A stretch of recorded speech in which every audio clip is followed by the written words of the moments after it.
Pessoal, tudo bem com vocês? Espero que estejam todos bem. Vamos então para mais uma aula de física, aula 8, refração da luz. Tá? Na realidade, seriam então agora aplicações da refração da luz.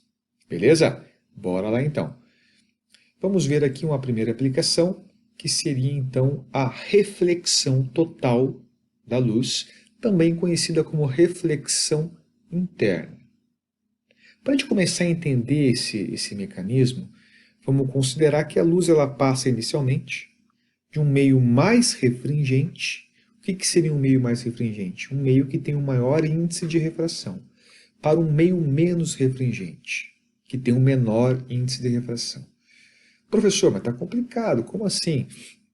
Como que a luz... O que seria um meio mais refringente, meio menos refringente? Meio complicado essa nomenclatura. Tem algum exemplo mais, vamos dizer assim, mais prático? Tenho, tá? Um exemplo disso seria quando a luz se propaga do vidro para o ar. O vidro, ele é um material que tem um maior índice de refração que o ar. Então a luz passaria de um meio mais refringente para um meio menos refringente. Quando acontece isso, o desvio da luz, ao passar do meio para o outro, o desvio do raio, ele sempre é maior. Tá? Vamos entender isso agora visualmente. Então, imagine aqui que eu tenho então, várias figuras, né? A, B, C e D. Tá? Vamos começar com a figura A. A luz aqui ela vem do meio B e vai para o meio A. O meio B seria um meio mais refringente e o meio A seria um meio menos refringente. Por exemplo, o meio B seria o vidro e o meio A seria o ar. A gente já viu lá passada que se a luz ela entra de maneira perpendicular à superfície de separação, ela não sofre nenhum desvio, ela continua a sua trajetória em linha reta, como se não tivesse nada no caminho. Porém, se eu ao invés de colocar a luz incidente, com um ângulo de 90 graus em relação à superfície, eu inclinar esse raio com um certo ângulo de incidência, eu também vou ter um ângulo de refração. E olha que interessante. Se o meio B for mais refringente que o meio A, quanto mais eu inclino esse ângulo de incidência, para a minha direita aqui no caso, mais eu inclino o meu ângulo de refração para a minha esquerda. Isso se o meio B for mais refringente que o meio A. De tal maneira que se eu escolher um certo ângulo, o ângulo que eu nomeio por L, tá? Se eu incidir a minha luz com um certo ângulo L, a minha luz ela vai desviar tanto, que ela vai sair no outro lado com um ângulo de 90 graus. Tá? Com um ângulo de 90 graus. E olha que interessante então. Então, quando o meu ângulo de incidência for igual a esse L, que eu chamo de ângulo limite, o raio refratado sai com um ângulo de 90 graus. E esse raio, né, ele sai, a gente chama a nomenclatura técnica, ele sai rasante à superfície, quase que paralelo à superfície. Tá? Professor, tem como calcular qual seria esse ângulo limite? Tenho. A partir da lei de Snell, eu consigo deduzir essa fórmula. Tá? Não vou colocar para vocês aqui como que é a dedução, exige um pouco de tempo, mas quem quiser saber como que é, a formulinha está aqui. Tá? O seno do ângulo limite é igual ao índice de refração do meio 2 sobre o índice de refração do meio 1. Beleza? E olha que interessante, pessoal. Olha que interessante. Se o meu ângulo de incidência aqui, se eu inclinar mais o meu raio, tá? Para a minha direita aqui, ou melhor, no sentido horário, no sentido anti-horário, tá? Vamos arrumar aqui. Se eu inclinar mais o meu raio no sentido aqui anti-horário, o que vai acontecer com esse raio rasante? Ainda é refratado, mas o que vai acontecer se eu aumentar mais esse ângulo? Se eu aumentar mais esse ângulo, não vai mais ter o raio refratado. Esse raio refratado, na realidade, ele vem novamente para o meio B. Ele passa para baixo aqui. Opa! Se a luz bate numa superfície e volta no mesmo meio, ela não refratou. Ela fez o quê? Refletiu. Ela refletiu num lugar aonde não é um espelho. Eu tenho vidro e ar, e a luz refletiu totalmente. Tá? Então, esse fenômeno é conhecido como fenômeno de reflexão total, quando o ângulo de incidência é maior que o ângulo limite e não há refração. A luz reflete totalmente. Aqui tem uma figura da luz refletindo totalmente dentro de um prisma. Aqui eu tenho um prisma de vidro, por exemplo, está imerso no ar, o meu raio de luz bate na superfície, na separação, e ela reflete totalmente. Beleza? Pô, professor, mas para que eu tenho que saber disso? Isso aqui é coisa de maluco, né? Coisa de físico, coisa de maluco. Galera, isso aqui é tecnologia pura. Tecnologia pura. Por quê? Esse é o mecanismo utilizado nas fibras óticas, que agora está revolucionando o quê? A banda larga da internet. Tá? Então aqui, o que acontece na fibra ótica? Por que o nome é fibra ótica? Porque é um fio, e dentro desse fio há a propagação de luz que vai transmitir o meu sinal. Então, como é que eu consigo manter a luz dentro de um fio?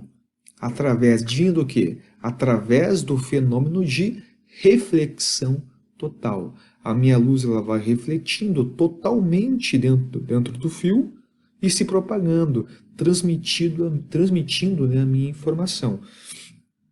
E olha que interessante, a luz, quando ela reflete totalmente, ela perde pouca energia. Então eu consigo transmitir esses dados a distâncias muito grandes. Eu consigo ter diversas reflexões, sucessivas reflexões, sem uma perda considerável de energia.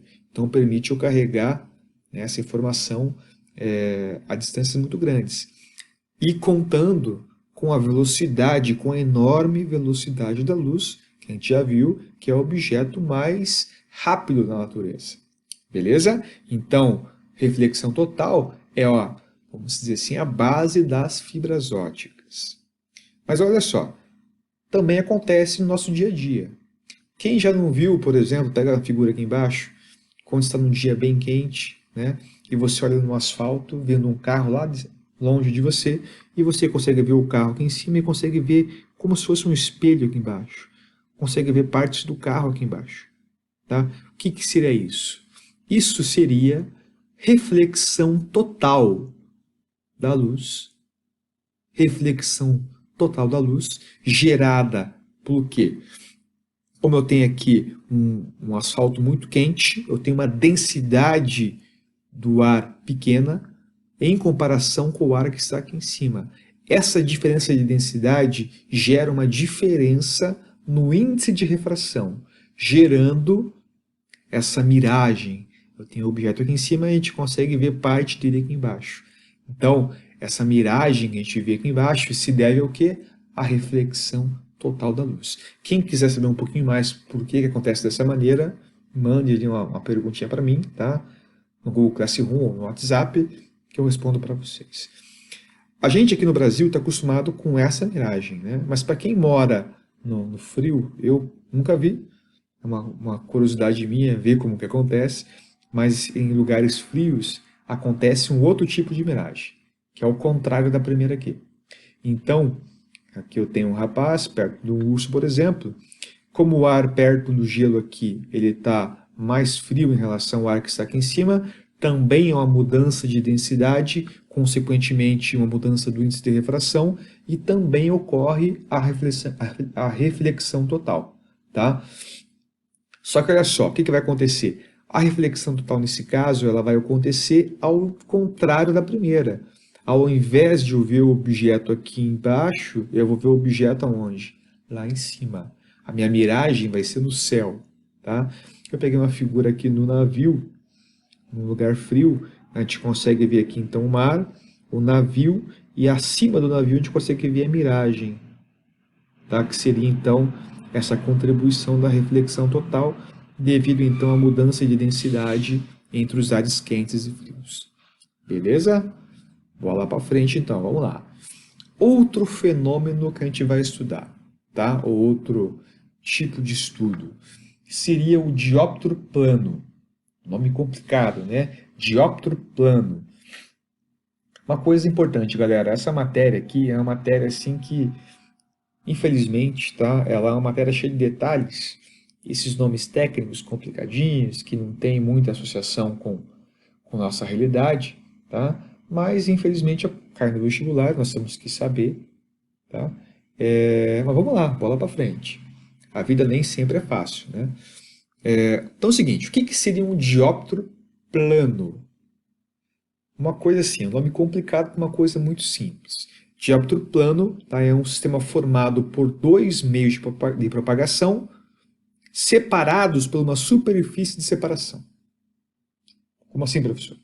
Então, se eu tenho aqui um meio, a água, por exemplo, eu tenho um meio ar, e entre eles eu tenho uma interface de separação, ou seja, uma superfície de separação, tá? Eu tenho o quê?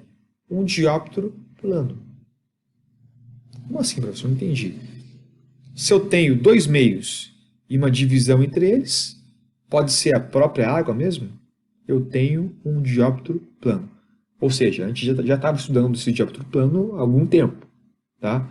Porque a gente já viu vários meios que tem água, ar, vidro e assim por diante. Beleza?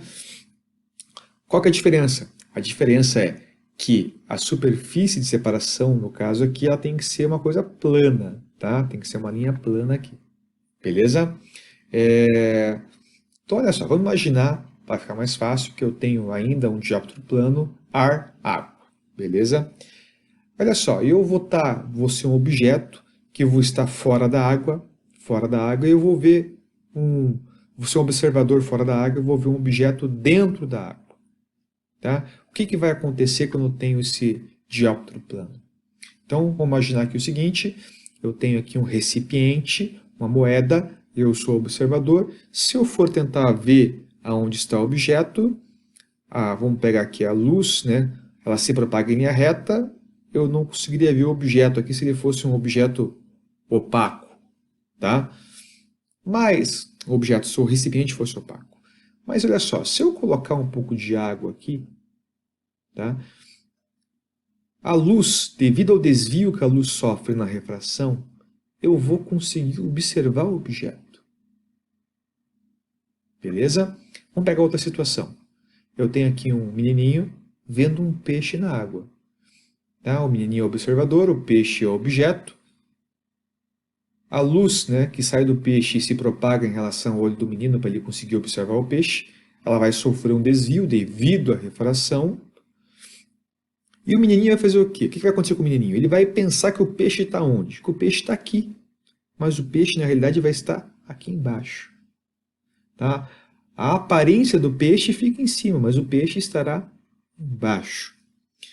Já vi lendas assim que os índios utilizavam isso na caça. Eles sabiam disso quando iam caçar. Eles iam jogar uma lança, né, no peixe para poder caçar o peixe. O que eles falavam? Eu não sei se é verdade isso, mas a lenda que conta-se, tá? É que o índio teria que mirar na alma do peixe. Então ele miraria na alma do peixe para acertar o peixe aqui embaixo, tá? Então eles não sabiam explicar o que acontecia, mas sabiam que não podia mirar onde eles estavam vendo o peixe, tá? Então olha só, de novo, então aqui eu tenho uma águia caçando um peixe e eu tenho aqui então o objeto. Só que olha só, sempre quando eu tenho o observador na água e o observador no ar e o objeto na água, o objeto sempre vai estar mais fundo que a minha imagem. A imagem formada, ela vai estar numa profundidade menor que a do objeto. Beleza? Professor, tem alguma formulinha para eu conseguir calcular qual que é, por exemplo, a distância do objeto em relação à superfície da água ou a distância da imagem em relação à superfície da água? Tem sim, tá? Uma formulinha bem simples, que é essa formulinha aqui. Então, como que funciona essa formulinha aqui? Tá? Antes de eu abordar ela, vamos só fazer uma um adendo em relação a essa figura, que tem um erro nessa figura aqui, tá? A distância do objeto em relação à superfície chama-se DO, distância do objeto. E aqui foi colocado DI, é o contrário. E a distância da imagem em relação à superfície chama-se DI.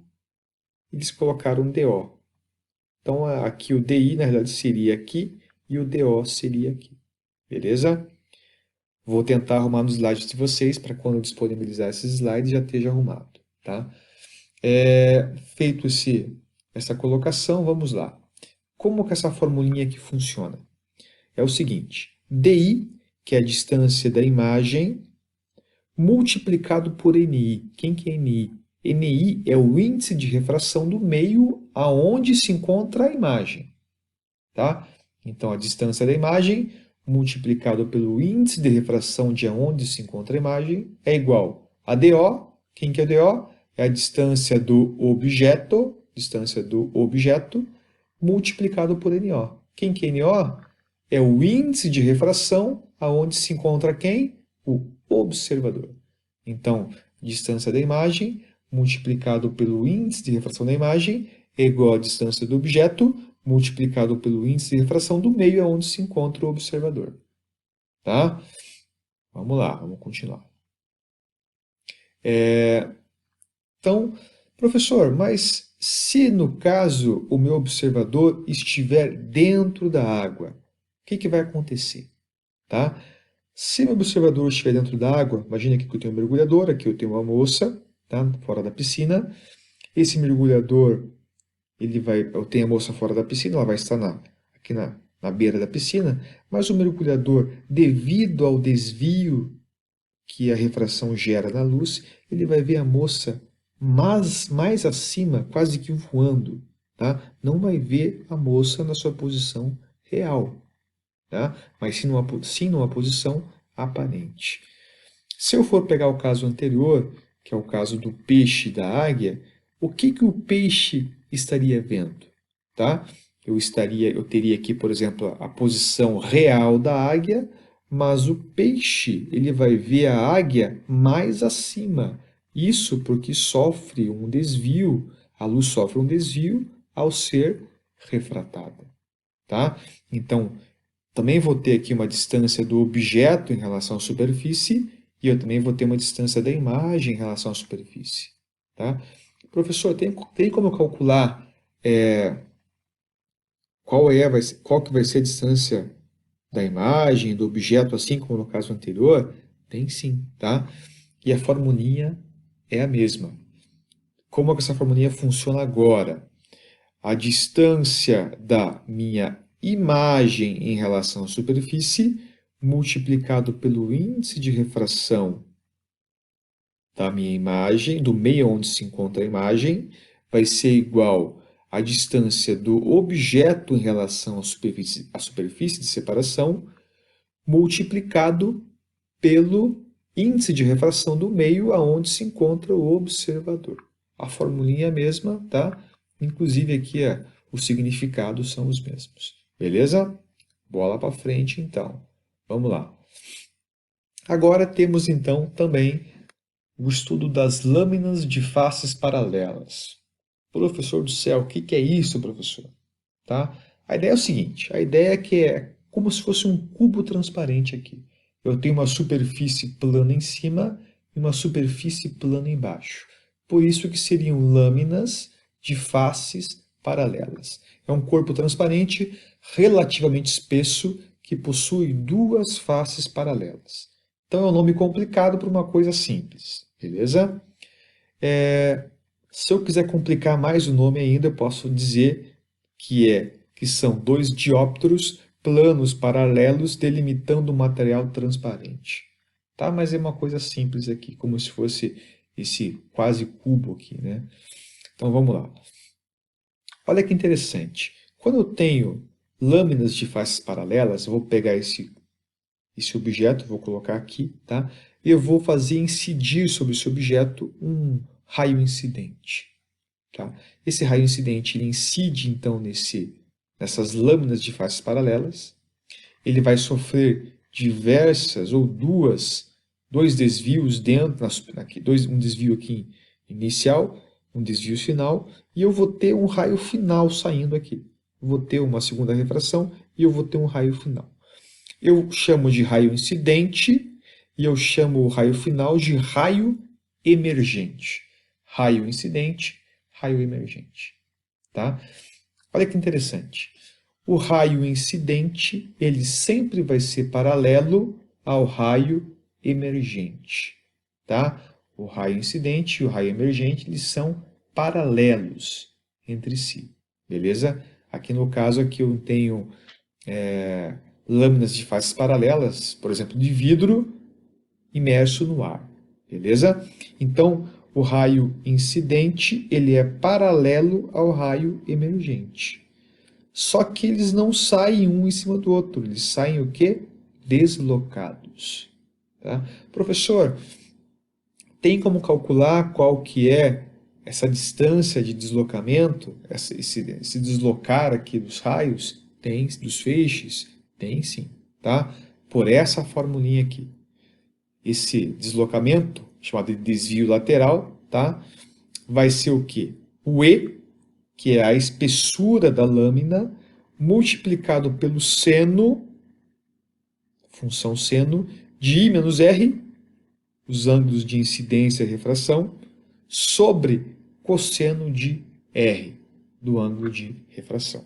Uma formulinha chata, né, galera? Mas, infelizmente, a gente tem que saber que ela existe, tá? Então, vamos lá, vamos continuar, bola para frente lá. Agora, também vamos estudar os prismas, tá? O que seria um prisma? Só para a gente lembrar, a gente já chegou a ver isso daqui em aulas anteriores. Eu tenho, por exemplo, prisma de dispersão. Nesse caso, eu incido sobre esse prisma uma luz branca. Essa luz branca ela é decomposta em diversas cores, tá? E eu consigo, então, dispersar as diversas cores da luz através de um prisma, tá? Então, nomenclatura técnica. O que seria um prisma? Prismas seriam dois dióptros planos não paralelos delimitando um material transparente. Nome complicado para uma coisa simples que a gente já sabe o que é. Essa figura geométrica tem um formato aqui em alguma das faces triangular. Beleza? Então isso aqui seria um prisma. Uma coisa importante dos prismas é que eu tenho que saber quanto que vale esse ângulo interno aqui. Tá? Chamado de ângulo de refringência do prisma. Beleza? Tenho que saber quanto que vale esse ângulo aqui, ou saber pelo menos o nome dele, tá? Então vamos lá. Então imagine o seguinte, tá? Para eu conseguir aplicar o que eu vou mostrar para vocês aqui, eu tenho que ter uma situação bem específica. Eu tenho que ter, por exemplo, um prisma de vidro, não uma prima, é um prisma, tá errado aqui, tá? Um prisma de vidro imerso no ar. Então, esse prisma aqui, ou esse prisma aqui, vai ser de vidro, ele vai estar imerso no ar. Tá? Por que eu tenho que considerar isso? Porque, nesse caso, eu já vou estar considerando que o índice de refração do vidro, eu já sei que ele é maior do que o do ar. Beleza? Então, eu vou fazer incidir um raio incidente no prisma. Tá? E esse raio incidente vai gerar o quê? Um raio emergente no final. Então, vamos pegar a figurinha aqui. Ó. Eu faço incidir um raio incidente, ele sofre uma refração, vem para cá, sofre uma outra refração e vem para cá. Eu tenho raio incidente e eu tenho também um raio emergente. Tá? Igual ao caso de lâminas de faces paralelas. Beleza? Só que é o seguinte, nesse caso aqui, o raio incidente e o raio emergente, eles não vão ser paralelos. Eles vão estar desviados e também vão estar deslocados. É um caso mais complicado que o caso de lâminas de faces paralelas. Nesse caso eu tenho tanto o deslocamento quanto também o desvio do raio. Tá? E nesse caso eu posso utilizar duas formulinhas que eu espero que vocês não precisem utilizar, porque é mais formulinha para vocês lembrarem na hora do vestibular, tá? Que são essas duas fórmulas aqui. A primeira fórmula, ela relaciona o ângulo de refringência do prisma, tá? com os dois ângulos de refração internos ao prisma. Chatinho de aplicar isso daqui, tá? A outra, tá, formulinha, ela vai me dar o desvio do raio. Então, o meu raio incidente ele iria incidir, tá? E o meu raio emergente que vai sair, eles formam um ângulo entre eles.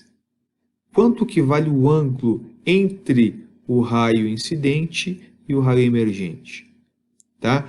Esse desvio, né, vale I1. Quem que seria I1? Seria aqui o o ângulo de incidência, tá, do raio incidente, mais I2, que seria aqui o ângulo de, como se assim, quase que fosse de incidência do raio emergente, tá? Menos A, que seria então o ângulo de refringência. Também uma formulinha chata de aplicar, galera.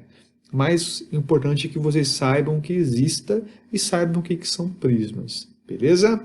Pessoal, ficamos por aqui hoje. Qualquer dúvida, chamem, beleza? E passar bem.